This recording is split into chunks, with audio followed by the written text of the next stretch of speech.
What's up, party people? This is our sports segment where we pretend that we're sports talk show hosts. You know, it's our version of Pardon the Interruption. Yes, of course. I'm Mike Wilbon. Don't give a shit about bets and lines and whatever that is. I like Tony. You know what's funny is that's one of my favorite shows. That's good. I watch PTI every day. I like Around the Horn too as well. Around the Horn lost me. PTI though. Yeah. Every day. You know what? I used to just not really care for Tony Kornheiser. No? I used to not really like him. I love Tony. He's a grower. He's a grower, not a shower. He's like 95, still doing it. He grows on you over the years. Now I fucking love Kornheiser. Yeah. I fucking love I'll watch that guy. He's a good guy. Good guy. Wilbon, you're the man. Wilbon, you're man. I'm sorry, my Browns fucking beat the shit out of your the Bears. The Bears fucking tackled 1.1 yards per play. Didn't he have didn't Justin Fields have like net 4 passing yards or something crazy shit like that? He had a total of like 67 yards passing, right? But he got sacked. He got sacked like 9 times. Well, those go against for like 62. That was for rushing. I don't know. That entire round is bad. It was garbage. It was bad. Wilbon, how you doing? Ooh, doggy. So yes, this is a sports segment, and we are talking about what happened in week 3. Do YouTubers even know who Mike Wilbon and Tony Kornheiser are? I don't even know. We might be cutting deep here. Maybe some deep cuts off of the mothership, the ESPN network. I think so. I think ESPN fans, the 10 people that watch this show here on the sports segment, know who Mike Wilbon is, I think, and Tony Kornheiser. If not, you should check out PTI. It's good stuff. This is where I get all my information. If you like sports talk. Yeah. If you like sports talk, it's good stuff. Way better than all the rest of the bullshit shows that we're coming up on here on week 4 of the NFL season. Week 4. You got anything going on? I gotta check my fantasy lineup. Hold on. Fantasy lineup? Check the shit. You're playing fantasy, huh? Dude, the part 2 of the waiver wires is tonight. You know, I gotta be on top of that. Beer night. Here we go. I'm drinking beer night here. He's still working on his. What are you drinking there? This Stella Midnight, right? Is that what it's called? Midnight? Only seasonal. It's really good. You know what's beautiful about that is there's no chance of that being skunky. No. It's not really. It's not a lager in a green bottle like Stella. So exactly. You don't have to drink skunky beer. Good shit. I digress. Do you? Yes. Sports. NFL. NFL season 4. Season 4. Is that a television show? Season 4 where it gets really good. Week 4. Week 4. Anything we got going on here on week 4? You want to talk about week 3? NFC West is fucking just like we said in our last video that NFC West is going to be the best division in NFL. It's coming true. It's phenomenal. All those 4 teams are playing their asses off. Well, Seattle's a little down. They're a little down. But Seattle's they're pretty good. They're still going to win some games. They're still going to be in the hunt for a wild card. Seattle, to me, strikes me as like the perennial wild card team this year. Like they just I look at that team, I think wild card. That's like the quintessential wild card team this year. All 4 teams are going to be not all 4 teams, right? You got Niners. It absolutely could. You absolutely could have. All 4 teams could be in the fucking. Especially since there's 3 wild cards. 3 wild cards. Yeah. So you could because you got. Yeah. Niners. Well, I mean, okay. So in order, just to clarify, right, for those of us who are poor at math. Yes. In order to have all 4 teams in a division make it, you would have to have 3 wild cards. Now, wouldn't we? Math. Yes. Because there's 3 wild cards, I do think that all 4 teams have a really good shot. They do. At making the playoffs.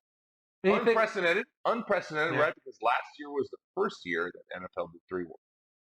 Yeah, it was last year. Yeah. It was last year. First year NFL did 3 wild cards. So it would be unprecedented for all teams in a division to make the playoffs. But if it's deserved, it's deserved. One of the reasons that I think the NFL did it is to get a scenario like that more into play, where you get teams with because when when you just do division, winners make the playoffs, right? The reason why you do a wild card is because it's like, well, not all the best teams are division winners. Yeah, I mean, we've had multiple occasions where wild card teams win the Super Bowl. Giants, Steelers, and there's many more. Giants. There's a lot. Plenty. Yeah, but recent. A lot of examples. So we didn't do our research on that. No, we didn't. But there's been plenty of examples. So no, I got nobody. You definitely know. Thanks, Will Bond. So anyway, before I was so rudely derailed, what was I talking about? Wild card.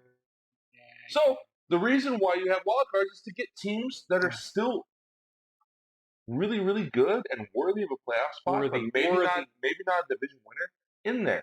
So the reason why you expand the wild card is just to follow down that realm of thinking. Now, if the conference sucks, and the conference is top heavy, and you don't have a lot of good teams in the conference, then okay, having too many wild cards could oversaturate the playoffs with shitty teams. However, hello NBA.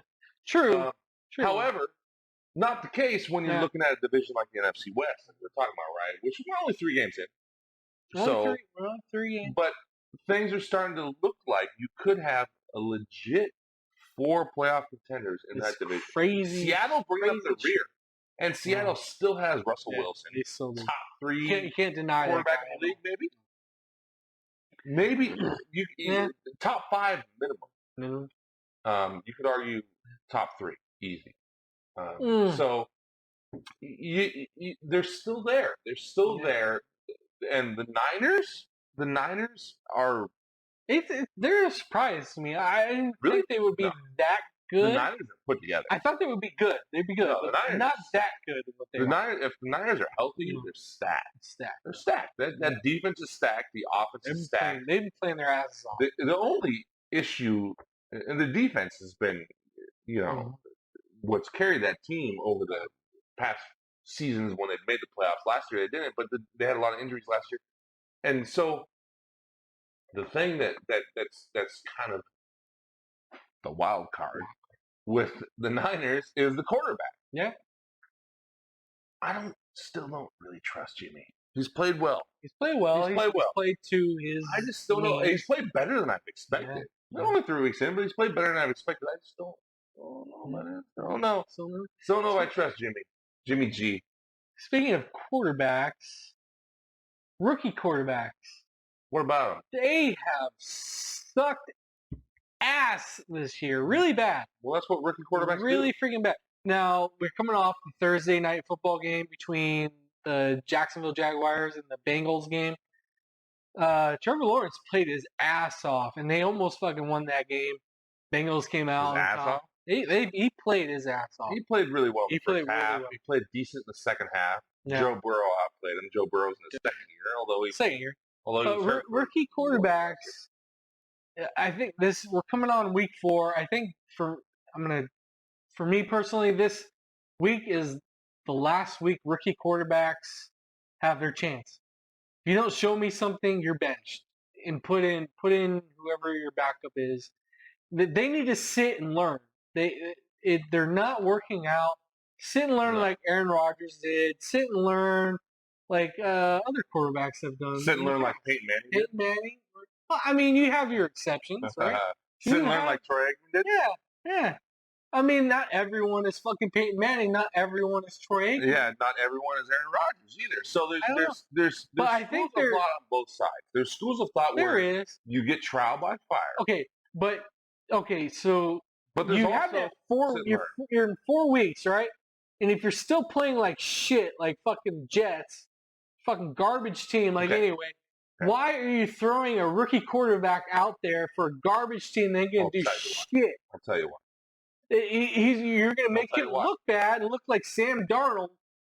Right, Sam Darnold? Sam Darnold made more money than God while he was in the league. You kidding me? God. Sam Darnold had the most ridiculous career. He kept getting chance after chance after chance after chance after chance. Paycheck after paycheck after paycheck. Contract after contract after contract. Sam Darnold's a poor example. Don't go there. David Carr is a better example. David Carr, maybe, yeah. Much better example. Because the Texans put him out there and just let him get absolutely killed. Oh yeah, he's the most sacked quarterback of all time ever.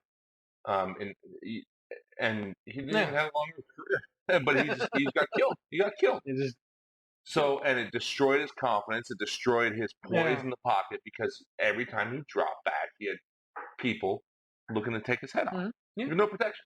So there are schools of thought on both sides. So who else are the Jets going to put out there? I mean, you could put a tackle dummy out there, I guess.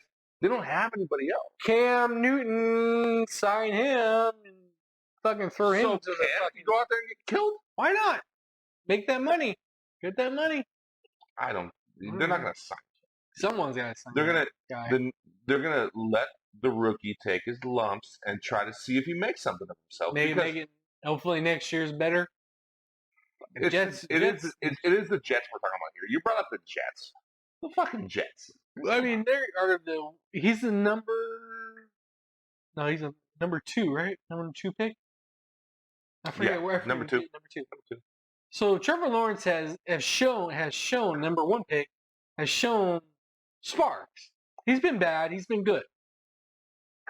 Zach Wilson has not been good. It's 3 games at all. It's 3 games. It's 3 games. Okay, I know. This is week 4.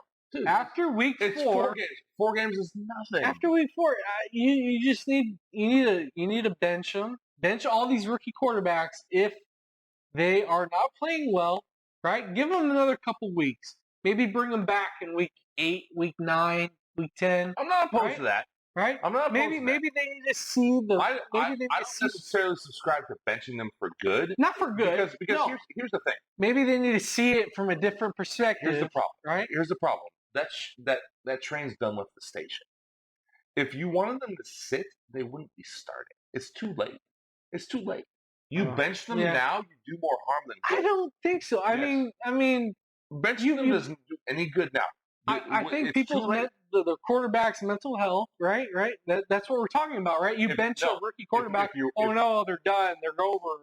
They can't come back. With social media and regular media, the way things are nowadays, the stigma that has when you get benched. I mean, in the media wise, yes. But that's a huge part of the world we live in now. You got to be the quarterback that doesn't fucking follow under that media. Okay, but then you got to be the quarterback that doesn't get destroyed by getting sacked too much. Lose, I guess you could say, put the quarterbacks out there, right? The rookie quarterbacks lose, get better, good draft picks, get that offensive line that you need to protect yourself. Sure, yeah, you're tanking a little bit, right? But also, I think here's the philosophy that I would subscribe to. All right. You make this decision before the season starts. You don't go 4 games in and then say we're going to bench you because you haven't been good enough so far. He's a fucking rookie. He shouldn't be good enough so far. No, he shouldn't. Duh. This is not news. You're telling the kid, because you didn't light up the league 4 games in with this shitty ass team that you're on with no talent and no offensive line, because you didn't light up the fucking league. Now we're going to bench you. No, it's too late, my friend. I think benching is the wrong word. Just sit down, watch how the game is going, right?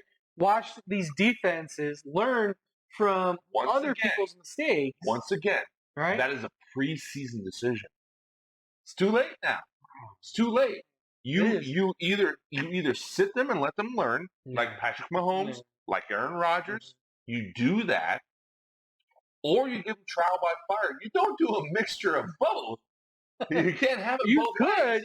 I think it would work out. I don't think so. Who has it worked out for to do that? Who has it worked out for to do that? Who? I don't know. We're in a new. We're starting now. We're starting fresh now. We've seen it on both sides. We've seen quarterbacks, Patrick Mahomes, Aaron Rodgers, that sit and not just them, but by the way, but also throughout the 70s and 80s. That used to be the status quo. Was your quarterback sat for a couple years and learned before they started. It only became a trend in the late 90s to early 2000s. Maybe not even the late 90s, really in the 2000s when it became a trend to throw your starting quarterback out there. So, but we have seen success there. Troy Aikman was in the not late 90s; he was in the early 90s. Troy Aikman, Peyton Manning, late 90s, right? So we've seen success. Murray in the Cardinals. He started. Kyler Murray. Well, that's obviously more recent. But we've seen success stories on both sides. We haven't seen a success story in between, where someone gets thrown out there and then benched. Even if benching is a strong word, that's what they're going to see it as, because athletes, face it, when you're competing for your job all the time, you are going to be insecure.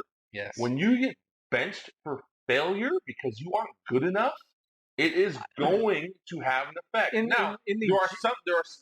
there be somebody in the Jets. Hold on. Could there be somebody that gets through it? Could there be somebody that's confident enough to get through it and power through it and come out the other side and be better? Alex Smith comes to mind. Yes, there you go. Perfect. So so that's kind of the top of my head. There is an example of someone who was thrown into the fire with a shitty ass team because the Niners were trash back then. Oh yeah. There's a reason why they had the number 1 pick, and he was terrible. And he had a different offensive coordinator, I think 5 years in a row. The offense was he never had a chance to develop to the point where he was benched for like Trent Dilfer. Yeah. And like who are other guys? And then Jim Harbaugh comes in there.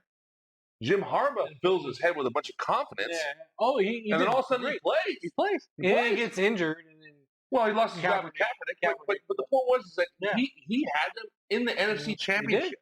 He did. And he played his ass off. I remember when they beat the Saints to get to the NFC Championship. That was when the Saints were coming off, I think were coming off Super Bowl or right around there. Yeah. And he was the best player on their team that year. He won that game for them to get into the NFC Championship. Now they lost to the Giants, who went on to win the Super Bowl.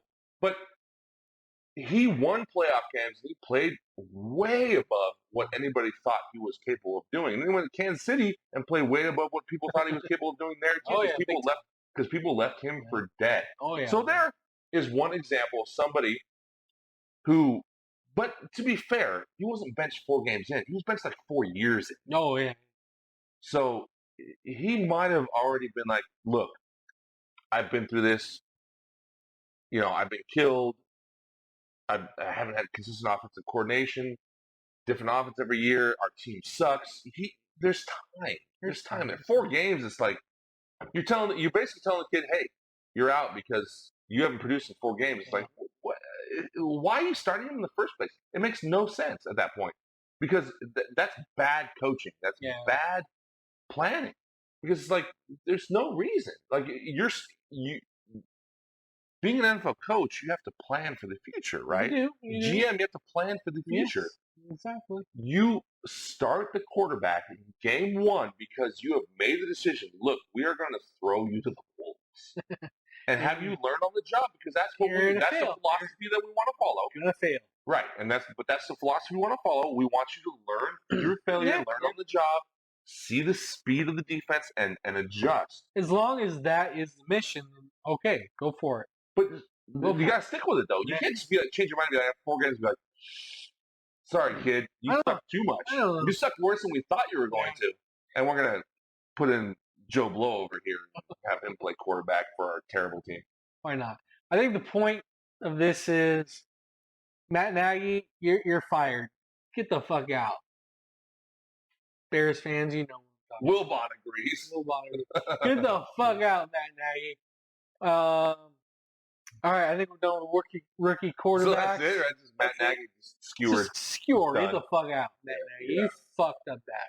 9 sacks is pretty bad. Yeah, it's how about help the tight end on Myles Garrett?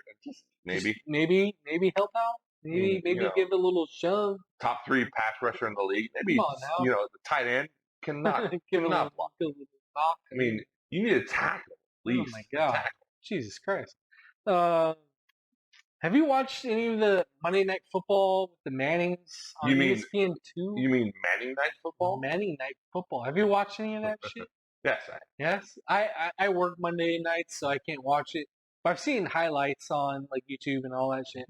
It's interesting. It's really good. I love it. I love their analysis and what they've talked about and the guests that they've brung on and everything like that. It's pretty good. I like the Mannings. Right. I've always been a fan of Peyton. Mm-hmm. I kind of have a soft spot for Eli. And I love the Book of Manning documentary. If you guys have never watched that, it's great. It's great. Good stuff. Great. You learn all about Cooper. Cooper's awesome, right? And Archie. Fucking Archie's a beast. Like if you those old videos of him, dude. Oh God. In college, you just that guy could fucking ball. I didn't know that. Like gnarly. It's past my time. So Yeah, like, and so wow. but that documentary, Book of Manning. You have a chance to watch it because you see the athlete that Archie was in college. No, he went to bad teams in the NFL and just got killed because no offensive line. We're talking about. So there's another guy that was thrown to the wolves, right? He ended up having a good career, but never made the playoffs because he was on a terrible team. He did his best. He was the best player on his team every year that he was on a team because his teams were all terrible. But anyway, so it's good stuff though. Like, I digress. Manning Night Football is fun. It's fun because I like the Mannings. Yeah.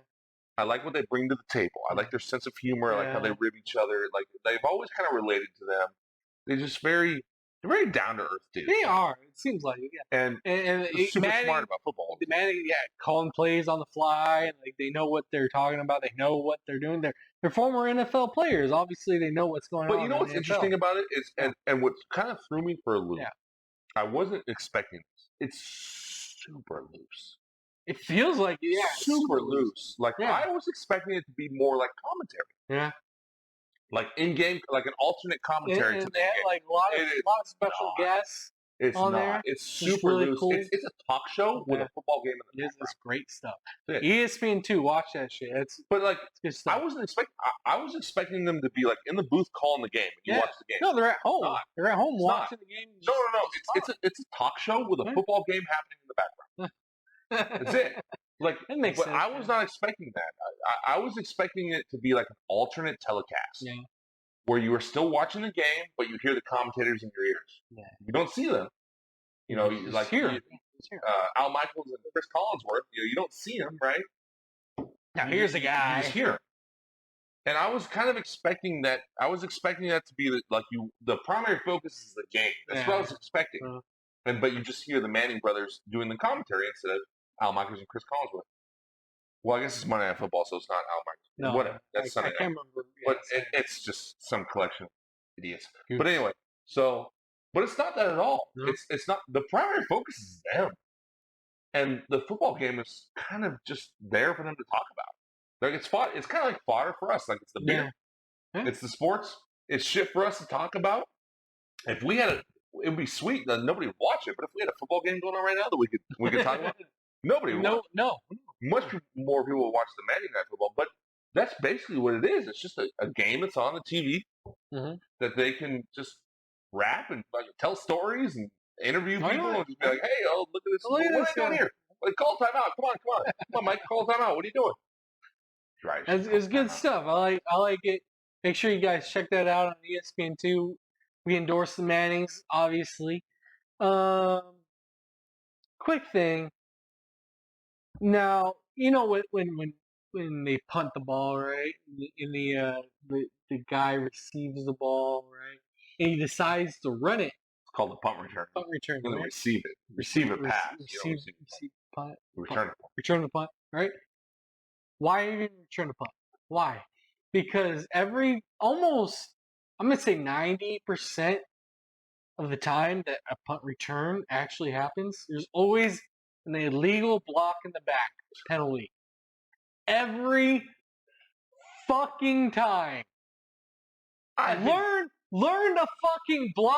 I think that's a little bit of an exaggeration. It fucking happens.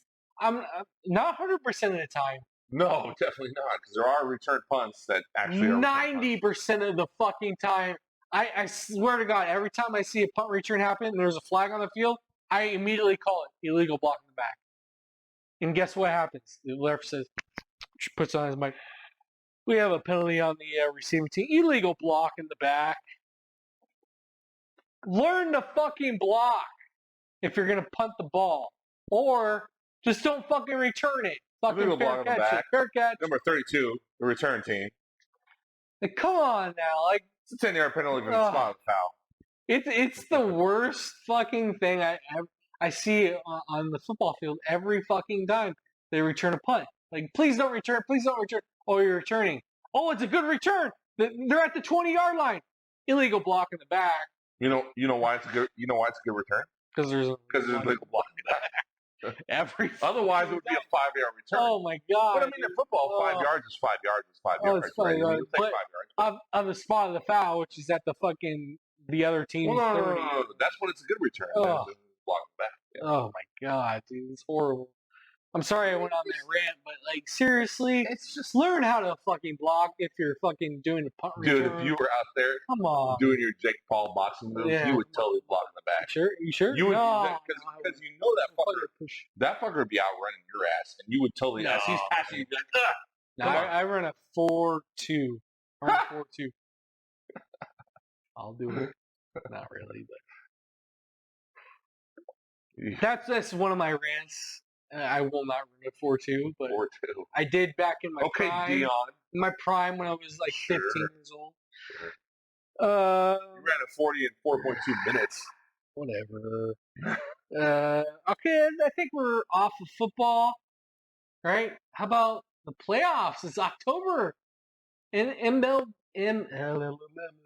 MLB playoffs are coming up. We watch baseball. No, we watch baseball. We're in the fucking hunt for October. It's pretty good right now. We got the battle. The hunt for Red October. Red October. Fucking. But the Yankees and Red Sox are battling for that wild card spot right there, or the division with the Rays. The East right now is not very good. Everyone's focused on the West between San Francisco Giants, the LA Dodgers, and the Cardinals are on a fucking run right now. They won 17 in a row. They lost, I think, their 18th. Then they won again. I think they won tonight as well, I think. But man, the playoffs are starting, and playoff baseball is always exciting because every fucking pitch finally fucking counts. We're done with the 162 grilling season. I also want to say grilling. I also want to say, I think we're done with MLB, but rest in peace, Chief Wahoo. Rest in peace, the Cleveland Indians. You are done. This is it. This is the last thing you do. I'm an Indians fan, obviously. We are now the Cleveland Guardians. And I got merchandise. So I got Chief Wahoo stuff. So if you want to buy some stuff from me, $200 a pop. Chief Wahoo stuff, I got it for you. So make sure you comment if you want that shit. $200. $200 a pop. Got a hat. I got a fucking bobblehead. Yeah, bobblehead. Chief Wahoo area. It's gonna make me money. So rest in peace, Indians. Hello to the Guardians. Nobody likes Chief next year. Next up to be redone is the Atlanta Braves. They're done. They're gonna get renamed. And there's another team out there. You're not excited for playoff baseball? We're gonna go to a game. I will say that playoff baseball is far more exciting. It is. It's way more exciting. But paint drying is far more exciting than regular season baseball. So it's not like I'm saying much by saying that. Going to a game. It's a low bar. Watching TV.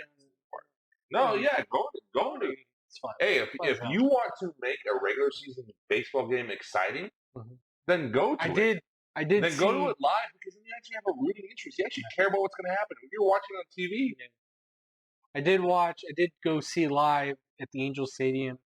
Angels and I think it was the Rockies. Ohtani pitched.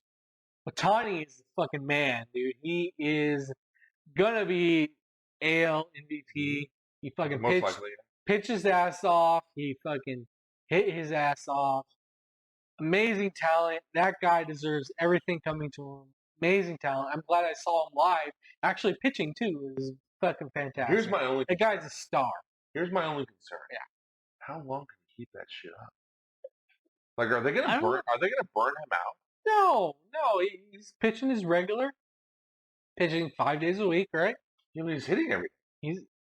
That's fine. It's not the Angels telling him to do that. He wants to do that. He wants to do it. I don't give a shit if somebody's telling him to do it or not. If he wants to do it, the Angels could also be like, no, we don't want you to do that because we want you to have a long career with us. No. he probably at the end of his contract, which I think is 2 years. I think he's probably gone from the Angels. The Angels are just garbage team. They have the hitting, but they don't have the pitching. But they haven't had the pitching in fucking years. Yeah. But anyway. So, but yeah, that's my only concern is I wonder that if he can last, if he can keep up. I think he can keep up. I know his arm is hurt right now. He's stopped pitching, but we'll see how it goes. He's a fucking phenomenal player. Fans love him in Anaheim. Yeah. Good shit. That's my MLB stuff. The thing that's crazy about Angels, because that's local to us, right? That's our closest team, local, right? I mean, Angels or Dodgers or Padres. We're still closer to the Angels than we are to Padres. Yeah. And certainly closer to the Dodgers. Yeah. But what always struck me about the Angels, they do really well there. They rank really high in attendance. Yeah, they do.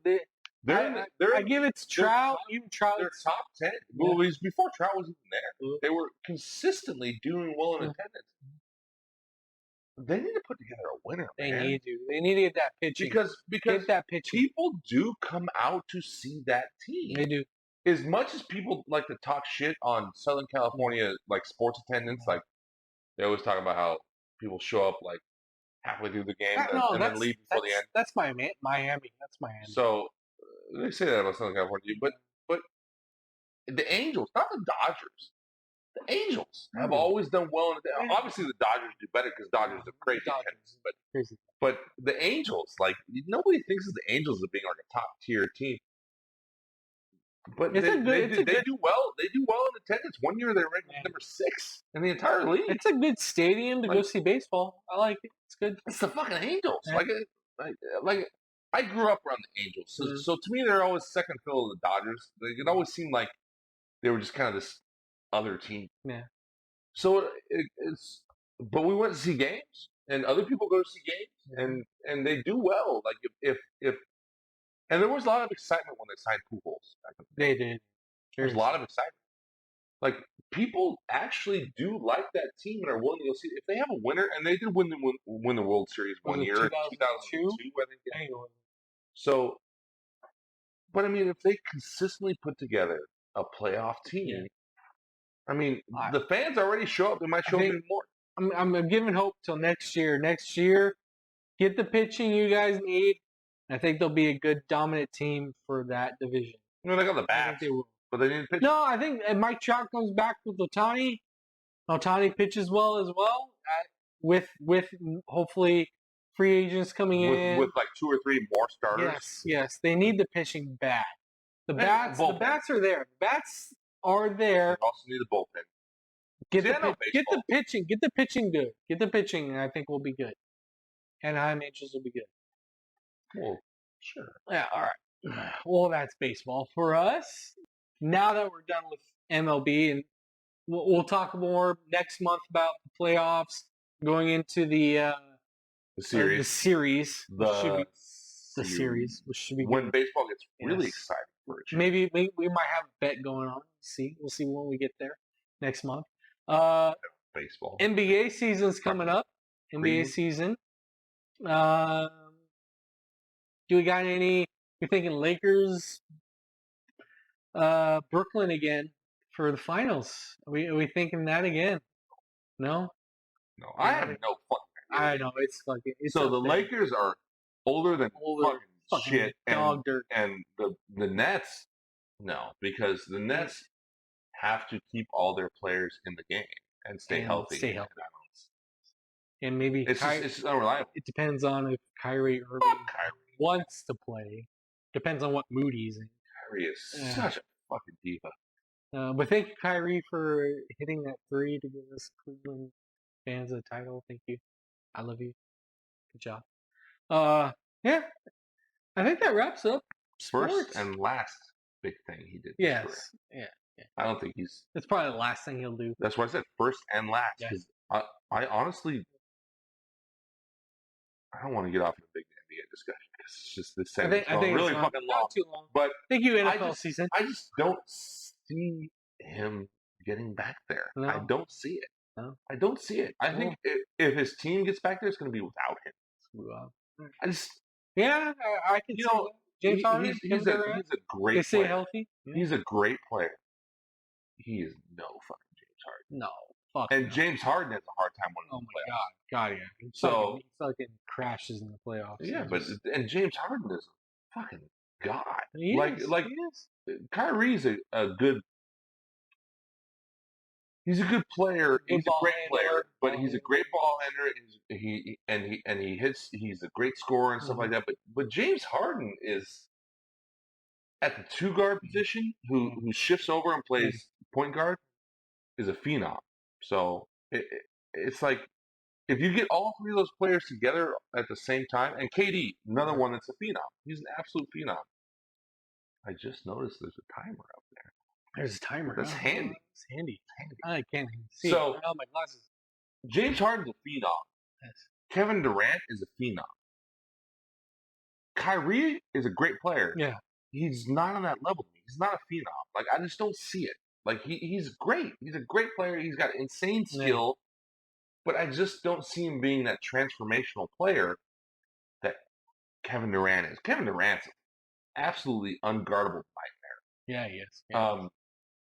James Harden is like this guy that just does nothing but fill the stat board, but in a way that actually makes his team a little bit better, unlike Russell Westbrook, who just hogs the ball the whole time. The problem with James Harden, he needs to get over the hump in the playoffs, but he also needs to stay healthy. I feel like those two can do it without Kyrie. Kyrie's kind of a burden. Like he's a dark cloud that hangs over everybody. Like, is he going to play? Is he not going to play? He's going to complain. He's not going to play. He's going to say something. He's not going to say. Is he going to say the Earth's flat? Is he going to say whatever? I mean, like it's just like after a while, it's like, dude, just play fucking basketball. Just you're a great player. Just just. All right. Just hot take. No, it's not because look, Kyrie, if you want to talk shit and say the Earth's flat, you want to say whatever you want. That's your opinion. Go for it. I'm not, the last thing I am is a shut up and dribble guy. But say what you want. I will say that if you want to win like you did in Cleveland and get a championship, that he has the ability. He has the ability to just put his head down and destroy people. But I just feel like he's not reliable in that sense. Yeah. I don't know. I do know why. It's because it's the stigma that's been created around him.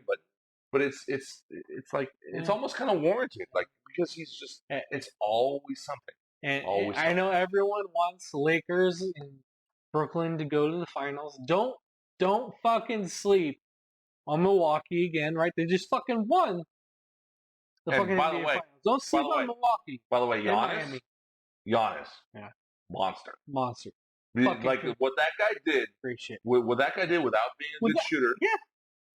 But he took over the finals. He took over.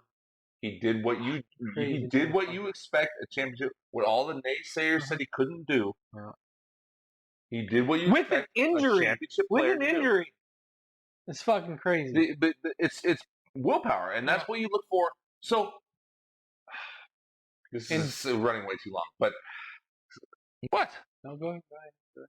So there's a lot of things going on in the sports world, right? With mental health and stuff like that going on, which is important. Yeah, it is. It's very important. However, I see both sides. Like I kind of go back and forth. Like I don't want to call people out for being weak-minded because that's cheap and it's short-sighted, right? Because people do have anxiety issues. That stuff does exist, but at the same time. There's something to be said for strength and toughness and being able to push through that. And I look at Giannis or Kobe. Kobe's, the Mamba mentality, right? That's the cliche, quintessential example. But you look what Giannis did, and it's inspirational. It very much is. Because he had nothing but naysayers, nothing but people tearing him down, saying you can't do it. And all he did was look at all of them in the face and said, watch me. He did not say, hey, these press conferences are tough. I think I'm going to sit out the NBA Finals because I just don't like the pressure. I don't like the pressure. And, I'm putting a negative spin on it, but if you want to be the best, you have to endure a lot of pressure. Mm-hmm. And it's unfortunate. I'm not saying it's right that you have to, but that's just kind of the nature of rising to the top of the mountain. And he did that. He did that. So respect to him because he took it all and said, bring it, and all I'm going to do is go on the court and prove it. And he fucking proved it. He fucking did it. He didn't sit out because of the pressure. He didn't waver under the pressure. He just went out and fucking proved it. And then raised the trophy and said, now I'm the best. Mm-hmm. Now I'm the best. And that's the reward that you get. And I feel like I'm shitting on people that that have sat out of things because of mental health issues. There's been a lot of that going around in individual sports. A lot. Tennis is the big one, right? Right now. And I respect what they're doing. Gymnastics, it was big in the Olympics, right? Huge. So I respect. It's tough because I respect what they're doing, and I respect them thinking of of their mental health and being like, you know what, it's just a sport. Like I see both sides of it. It's just a sport. Like, is it really that big of a deal? Yeah. It's not. Like, it's not worth me killing myself over because it's just a sport in the end. But I also see the other side where if you want to be the best, if you want to be the best, you want to have a chance of being the GOAT. Mm-hmm. If you want to be the greatest tennis player, you want to be Serena Williams, you want to be the greatest gymnast of all time, whatever, then part of being that is being able to take everything that comes at you, I should say, and just stomping them all. That's what Serena did. That's what Serena did their entire career. That's what Giannis did this year. That's what Kobe always did. Even when he lost, he still did it, right? He still got up every morning and trained and just stared everybody straight in the eye and said, "I'm coming back for you, motherfucker." And like that's if you want to be the best, that's what you have to do. Exactly. It's not fun. It's not fun. It shouldn't be. Because in order for you to be the best, you have to be able to rise above everybody else and everything else, including the media. Agree with that. Thank you for watching our sports segment. I think we'll leave Where did that rant come from? I don't even know, man. Crazy rant. That's a good rant. Rabbit hole. We went on a rabbit hole. I enjoy it. Make sure you subscribe, follow us on Facebook, and all that good shit. Thank you for watching the sports segment. I gotta piss, so I think we're gonna end it there. Cheers to you. Thank you for watching the sports, baby. I think music's coming up next. Music. It's getting late, bro. We need to fucking handle this shit. Woo.